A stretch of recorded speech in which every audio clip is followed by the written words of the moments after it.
Merci, Monsieur le Ministre. La parole est à Monsieur Paul Molac.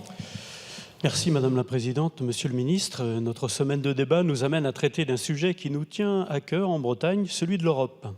Nous sommes la région de France où le sentiment européen est le plus fort.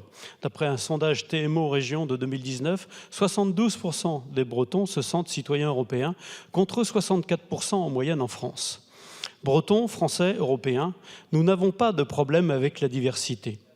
Certains dans cet hémicycle peuvent considérer que l'État français peut tout faire sans se préoccuper du reste du monde. Une stratégie géopolitique dans le monde, gérer le marché unique, lutter contre le réchauffement climatique, c'est ce que j'appelle le syndrome Brexit.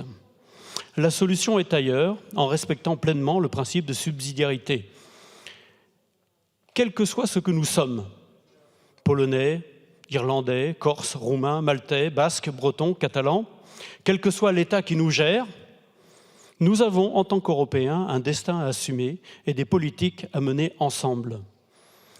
Et la règle de l'unanimité nous conduit parfois à l'impuissance, quand je pense que nous n'avons toujours pas réussi à mettre une taxe sur les transactions financières au niveau européen, alors qu'on sait que c'est une ressource dont nous aurions bien besoin.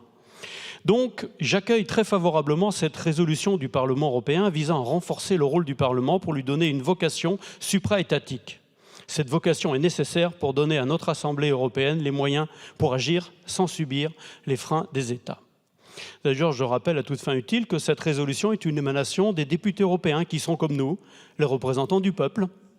Je m'inscris donc pleinement dans cette lignée en faveur de l'évolution vers une structure d'Europe fédérale et souhaite dès lors vous interroger à ce propos, Monsieur le Ministre. Ne pensez-vous pas qu'il est désormais opportun de sortir en France du schéma ultra centralisé que notre pays subit et de donner à la fois aux compétences au Parlement européen, un peu plus de compétences, mais également à nos collectivités locales qui le demandent à grands cris.